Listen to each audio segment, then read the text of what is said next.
આ વાત છે ધના ભગતની. ધના ભગત દશામાના ખૂબ જ મોટા ભક્ત હતા અને તેઓ અને તેમની પત્નીએ દશા માતાજીની 10 વર્ષ પૂરી ભક્તિ ભાવથી પૂજા કરી હતી અને હવે માતાજીના વ્રતના 10 વર્ષ પૂરા થયા હતા. આજે આપણે દશામાની કૃપાથી વ્રતના 10 વર્ષ પૂરા થયા છે, ત્યારે આપણે આપણા ઘરે ભોજન પ્રસાદીનું આયોજન કરવું જોઈએ. હા, તમારી વાત સાચી છે. આપણે માતાજીની 10 વર્ષ પૂરી ભક્તિ ભાવથી પૂજા કરી છે અને માં દશા માતાના લીધે આપણા ઘરમાં લીલા લહેર છે. આનાથી વિશેષ આપણે બીજું શું જોઈએ? આપણે ઘરમાં ભોજન પ્રસાદીનું આયોજન કરવું જોઈએ. હા, તારી વાત સાચી છે.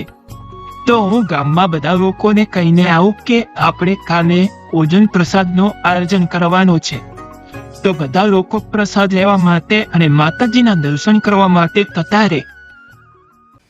ધના ભગત ગામમાં બધાને ઘરે જઈને બધા લોકોને આમંત્રણ આપવા માટે નીકળી જાય છે.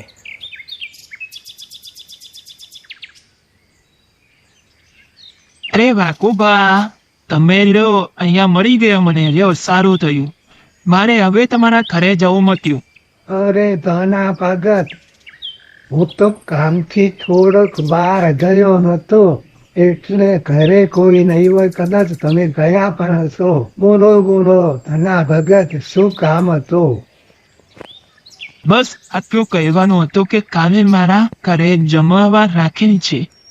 દશા માતાજીના 10 વર્ષ પૂરા થયા છે વ્રતના, એટલે પૂજન પ્રસાદીનું આયોજન કરવામાં આવ્યું છે. તો કાલે માતાજીનો પ્રસાદ લેવા માટે અને દર્શન કરવા માટે તમારા પરિવાર સાથે ત્યાં પધારજો.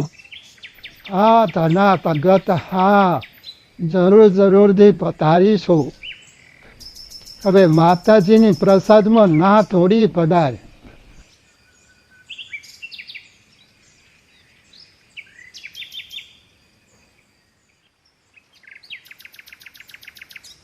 એ આવો ધના ભગત, આવો.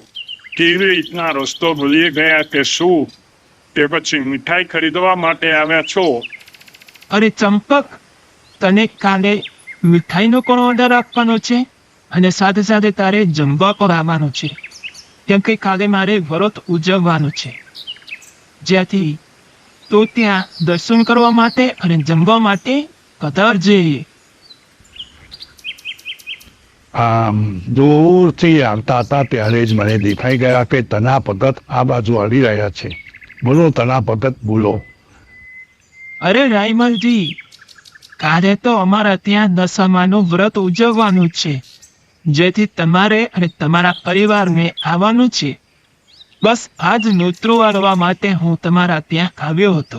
તો કાલે દશામાના દર્શન માટે અને પ્રસાદી માટે આવજો જરૂર. એ ભલે ધના ભગત, ભલે, જરૂરથી પધારીશું અમે.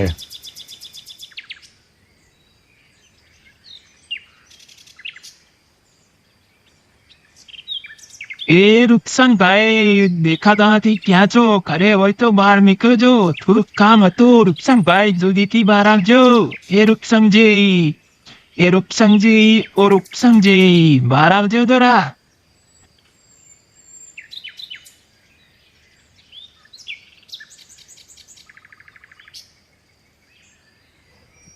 અરે ક્યાં ગયા તારો પપ્પા?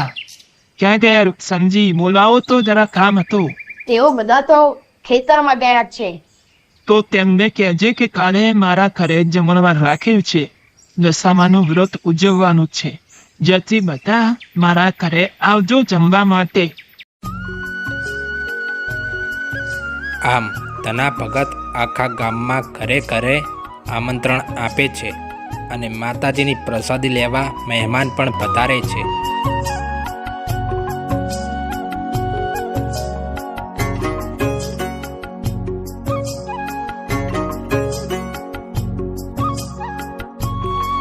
જ્યારે જમણવાર ચાલુ હોય છે ત્યારે રસોઈયો જોરથી ધના ભગતને બૂમ પાડે છે અને ધના ભગત જલ્દીથી દોડતા રસોઈયા પાસે આવે છે અને રસોઈયાને કહે છે,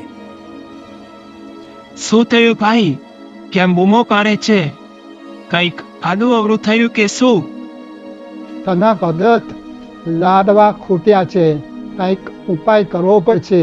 કેમ કે જે મહેમાનો આવવાના હતા તેના કરતાં વધારે જ મહેમાનો આવી ગયા છે. તો આપણે કંઈક વિચારવું પડશે, નહીં તો આપણી આબરૂનો સવાલ છે. કંઈક તો વિચારવું જ પડશે તમારે. તના ભગત આ સાંભળીને ગભરાઈ જાય છે અને તરત જ મા દશામાને યાદ કરે છે અને તરત જ મા દશામાના મંદિરમાં જાય છે તના ભગત, અને ગભરાતા માના ચરણોમાં પોતાનું માથું ઝુકાવે છે. એ માં, મારી આબરૂનો સવાલ છે માં, મારી આબરૂ ના જવા દેતી માં. તારો જ અવસર પૂરો કરવા મેં આ જમણવાર રાખ્યો હતો માં, મારી આબરૂ ના જવા દેતી માં. માં, તારો જ આ અવસર લીધો છે મેં, અને તારે જ મારી આબરૂ સાચવવી પડશે માં. માં, તું વારે આવજે માં. એ માં, આબરૂ ના જવા દેતી માં. માં, તારો જ અવસર મેં લઈને આગળ વધ્યો છું માં. આ તારો જ અવસર છે અને તારે જ મારી આબરૂ સાચવવાની છે માં. માં, તું મારું દુઃખ સમજી શકી છે માં. એ માં, મારાથી કંઈ પણ ભૂલ ચૂક થઈ ગઈ હોય તો મને માફ કરી દેજે માં. એ માં, મારો અવસર સાચવજે માં. એ માં, મારી આબરૂ સાચવજે માં. એ માં. તના ભગત દશામાના મંદિરમાં જઈને માતાજીને પ્રાર્થના કરે છે કે હે માં, મારી આબરૂ ના જવા દેતી માં. અને આટલું જ કહેતા રસોઈયો ફરીથી બૂમો પાડે છે, અને ત્યારે તો ફરીથી તના ભગત દોડતા રસોઈયા પાસે જાય છે.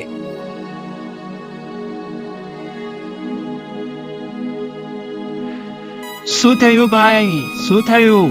ફરીથી કેમ બૂમો પાડે છે ભાઈ? શું થયું?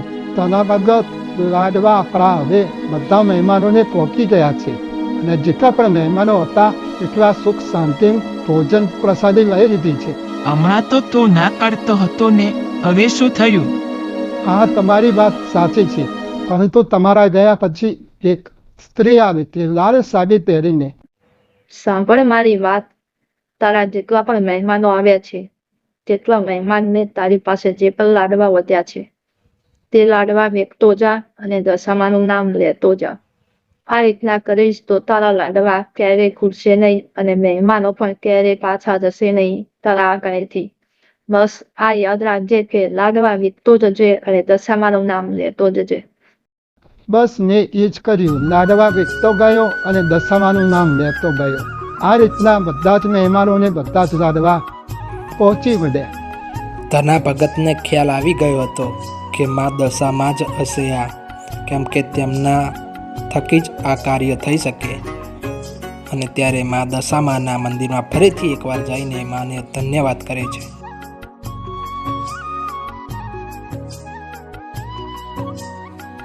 આમ દશામાની કૃપાથી તના ભગતના જીવનમાં લીલા લહેર થઈ જાય છે.